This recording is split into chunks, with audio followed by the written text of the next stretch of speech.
नमस्कार, CME Patna YouTube channel पर आप सभी का स्वागत है। इस वीडियो में हम लोग 67 बीपीएससी मेंस के रिगार्डिंग टॉपिक को देखेंगे और जिसमें मेनली जीएस पेपर 2 का साइंस एंड टेक्नोलॉजी से रिलेटेड टॉपिक होगा। ठीक है, तो आज का टॉपिक है राष्ट्रीय साइबर सुरक्षा नीति की आवश्यकता। ठीक है, और इसमें हम लोग देखते हैं कि इसकी ये चर्चा में क्यों है। तो भारत के राष्ट्रीय सुरक्षा सलाहकार अजीत डोभाल ने 18 अप्रैल 2022 को राष्ट्रीय साइबर सुरक्षा घटना प्रतिक्रिया अभ्यास, जिसे क्या कहते हैं, एनसीएक्स इंडिया का उद्घाटन किया। और एनसीएक्स इंडिया क्या है तो ये भी देखते हैं। तो इस अभ्यास में 140 से अधिक अधिकारियों को मैलवेयर इंफॉर्मेशन शेयरिंग प्लेटफॉर्म, जिसे कि मिस्प कहते हैं, MISP, घुसपैठ का पता लगाने की तकनीक, डेटा फ्लो एवं नेटवर्क प्रोटोकॉल तथा डिजिटल फॉरेंसिक विषयों से संबंधित जानकारी दी गई है। इस अभ्यास का मकसद एक सुदृढ़, भरोसेमंद एवं सुरक्षित साइबर स्पेस का निर्माण करना है। अब आगे देखते हैं भारत में साइबर नीति की आवश्यकता क्यों है। तो साइबर हमलों में वृद्धि हो रही है, सरकारी प्रतिष्ठानों की सुरक्षा हेतु भी यह आवश्यक है और डिजिटल युग की बढ़ती प्रासंगिकता के लिए भी यह जरूरी है। तो पहले देखते हैं साइबर हमलों में वृद्धि के टॉपिक को। तो 2021 में जारी अमेरिका की साइबर सुरक्षा फर्म पोलो आल्टो नेटवर्क्स रिपोर्ट के अनुसार भारत साइबर हमलों एवं हैकिंग गतिविधियों के प्रति अत्यधिक संवेदनशील है।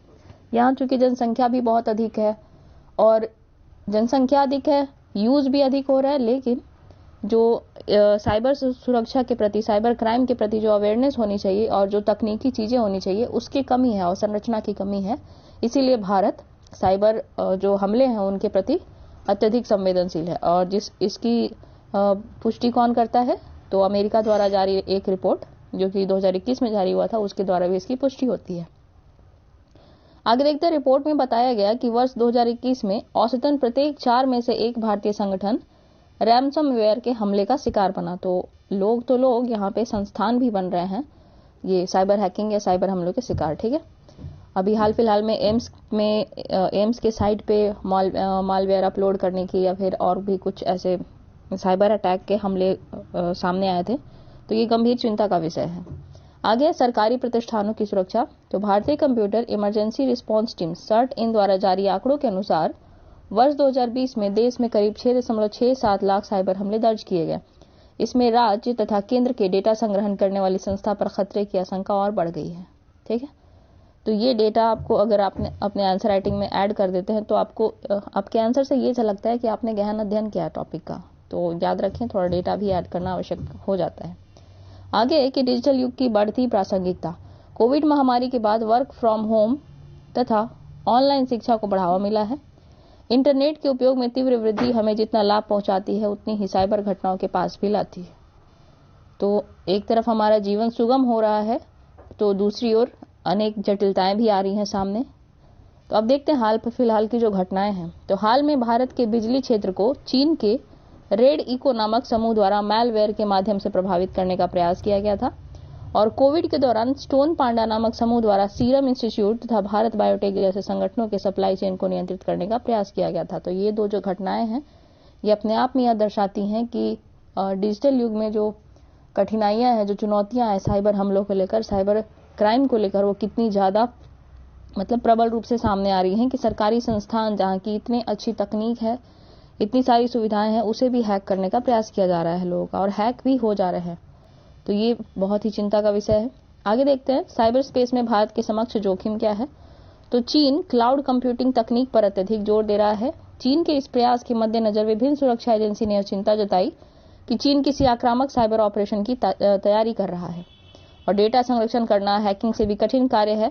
भारत इस प्रकार की सुरक्षा तकनीक में प्रगति नहीं कर सका है। फिलहाल तो वो संरचना नहीं है कि हम अपने डेटा को संरक्षित कर सकें।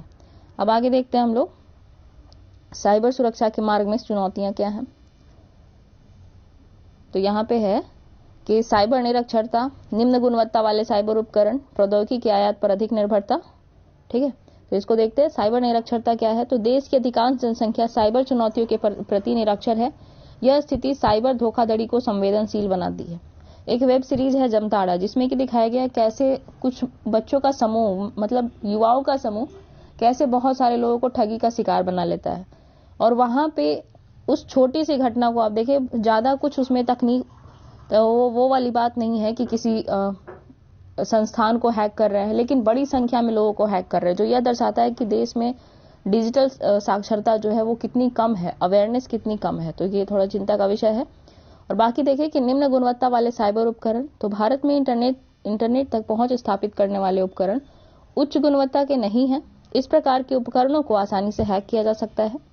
और आगे है कि प्रौद्योगिकी के आयात पर अधिक निर्भरता, तो ऊर्जा से लेकर रक्षा क्षेत्र तक सभी प्रकार के संचार प्रौद्योगिकी का आयात किया जाता है और आत्मनिर्भरता कम होने से जोखिम भी अधिक है। ठीक है, अब नेक्स्ट है कि सुरक्षा, समाधान और आगे की राह क्या होनी चाहिए, तो इस पे भी हम थोड़ा चर्चा कर लेते हैं। यहाँ पे कि भारतीय डेटा सुरक्षा परिषद के साइबर सुरक्षा के बजट को जीडीपी का 1% करने का सुझाव दिया गया है और इंजीनियरिंग सेवा परीक्षा में चुने गए संवर्गों में साइबर सुरक्षा सेवा का भी ज्ञान बढ़ाना होगा।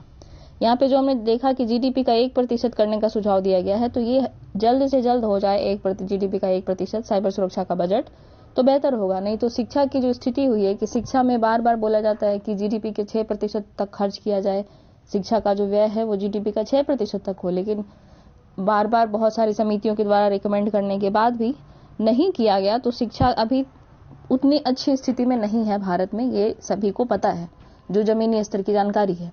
तो बेहतर है कि आगे जो डिजिटल युग आने वाला है उसमें हम कदम से कदम पूरी दुनिया से मिला के चले, उसके लिए कि जीडीपी का 1% साइबर सुरक्षा के बजट को सौंपा जाए। ठीक है, आगे है इंजीनियरिंग सेवा परीक्षा में चुने गए संवर्गों में साइबर सुरक्षा सेवा का भी ज्ञान बढ़ाना होगा और आर्टिफिशियल इंटेलिजेंस, मशीन लर्निंग आदि का प्रयोग कर फेक न्यूज, साइबर अपराध तथा अन्य ऑनलाइन अपराध के लिए जटिल तंत्र का निर्माण करने की आवश्यकता है।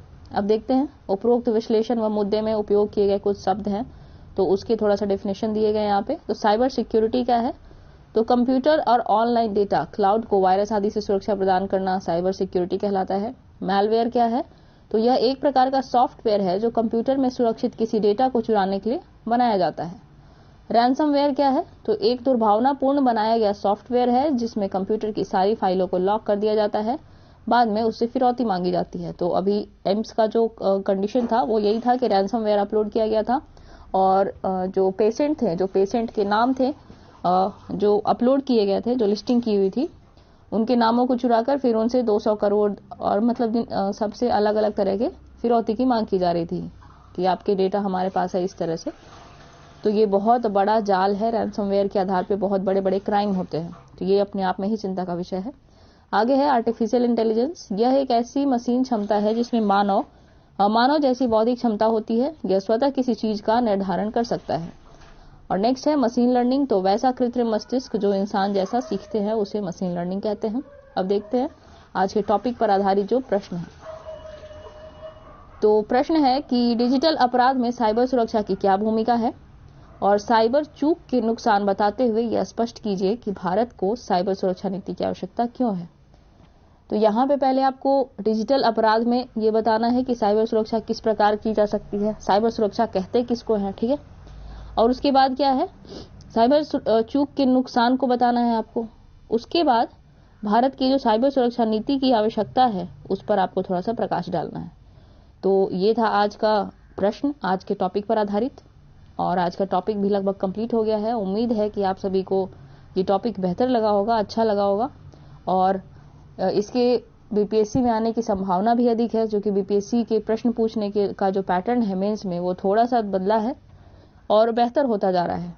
तो आज के इस टॉपिक में फिलहाल इतना ही, बाकी मिलती हूँ आप सभी से अगले टॉपिक में, अगले वीडियो में एक नए टॉपिक के साथ। तब तक के लिए ख्याल रखें और पढ़ते रहें। धन्यवाद।